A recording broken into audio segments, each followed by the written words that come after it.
Okay, this is really awkward because I'm staring into a blinding light, but I am committed to doing this video um, because I've just spent the last few days out of service and in California doing Human Awareness Institute Level 4, which was Spirituality and Sexuality workshop.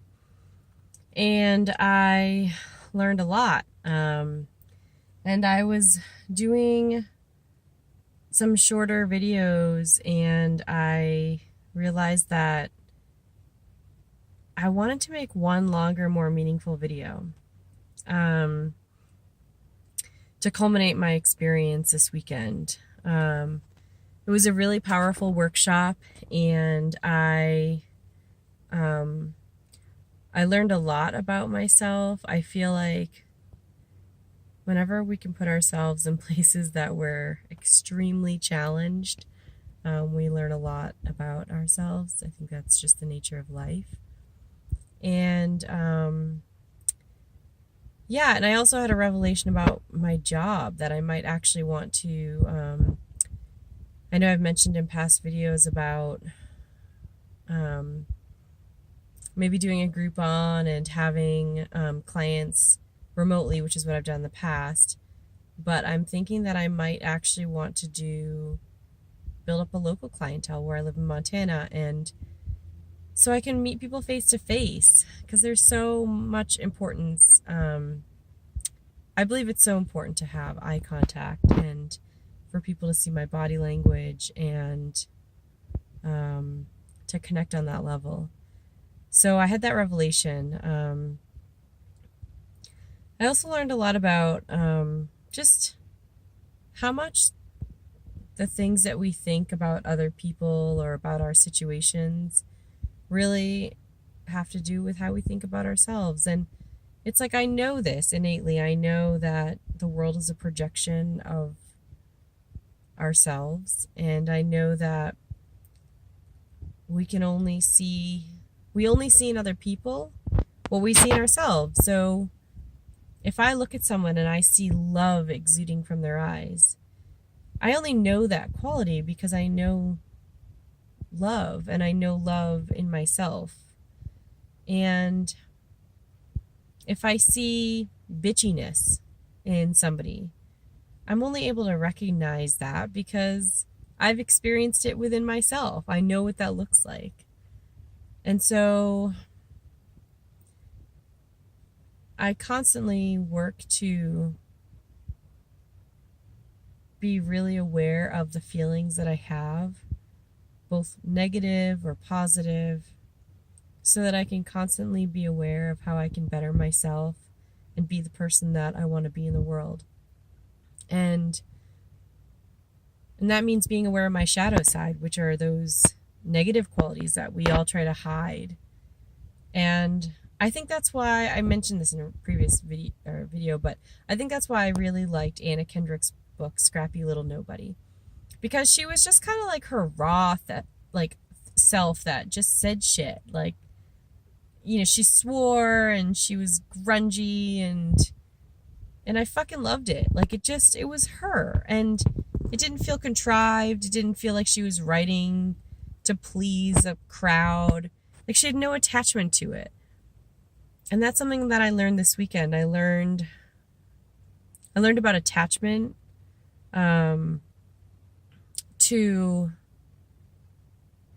like how I wanted to view things, and also I know I'm going to probably go off on a lot of tangents. I apologize. And I'm trying not to look away from the camera, but the bright light is really bright.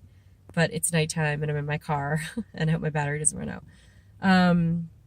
But I just thinking about my own, like, I struggle a lot right now with accepting gratitude and accepting compliments. And for years, I've always just been like, oh, it's just hard for me to accept compliments. I'm not good at that. I've always brushed them off or made a joke. And I've been really working lately on accepting them. And so what that's looked like to me more recently is like thanking someone instead of writing it off or changing the topic or running away or whatever. There are a million things I can do in the moment. I'm really good at conversationally segueing.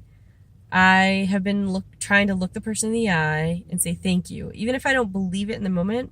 But I've learned that I have this different relationship with how much I can accept their compliment.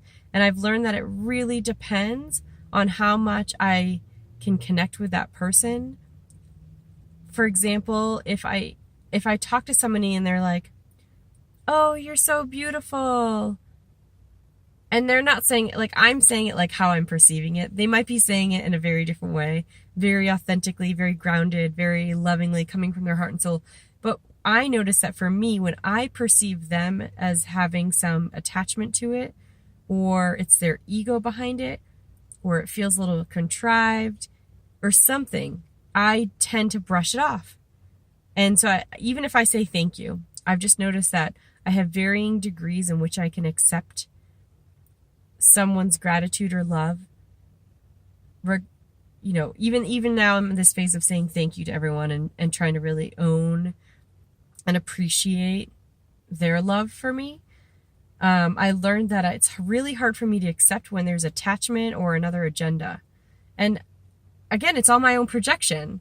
So I know that it's still my own projection of what their agenda, that they have an agenda, which means that I have an agenda in the acceptance of a compliment, right? Like it's effed up.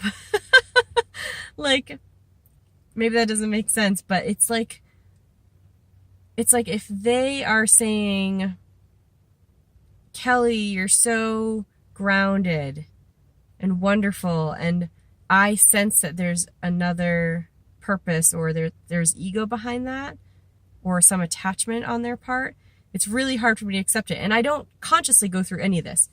I just notice my response, and later I'll feel something in my body, or in the moment I'll feel something in my body, but later I'll notice what that feeling was, and I'll notice that I was unable to really let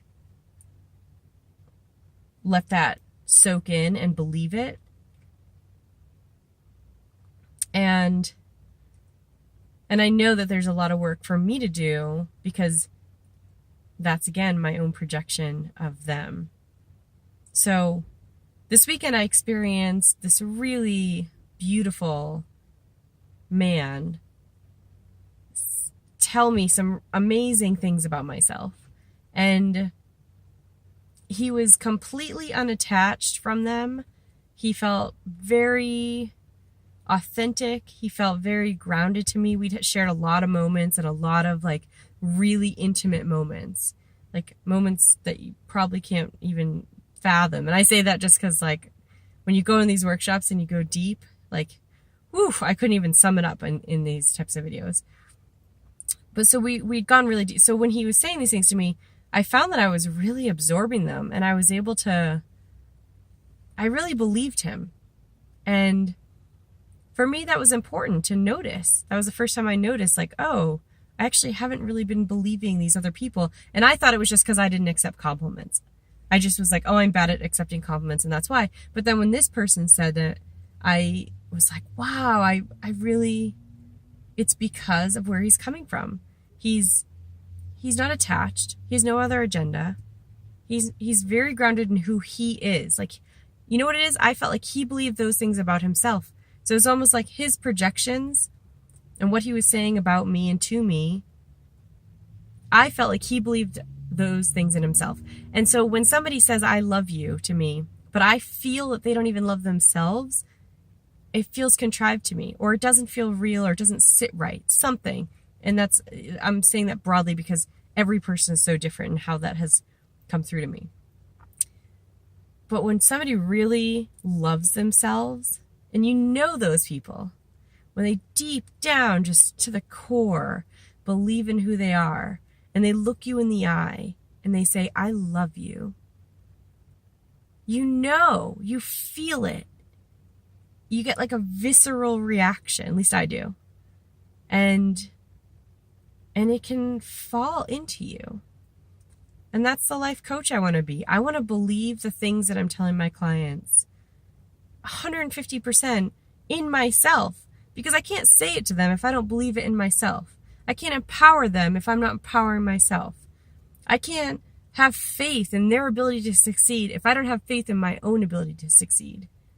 And I'm really excited to bring that, to share my authenticity and to share my confidence and my self-worth and my value and my love for who I am and what I know I'm capable of to the world. It's like once I start acting upon that, I'll be able to then bring that to other people. I mean, I've made baby steps. I've made steps every year and goals, but once I really dive into it, which is starting my own business, starting my own practice, which is what I feel like is very quickly approaching in my life. And I know I trust in myself and I trust in my inner compass. And yeah, I got a lot from this weekend. It was really beautiful. I'm going to leave it at that for the night because that was a lot of stuff. I know I'll expound on it tomorrow. But yeah. So I don't know which video this is since, like I said, I did a couple ones this weekend, but I couldn't post them.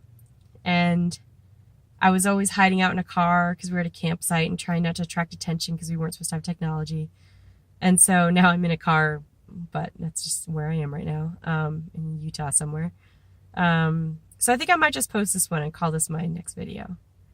Anyway, thanks for watching. I hope you all have a good night.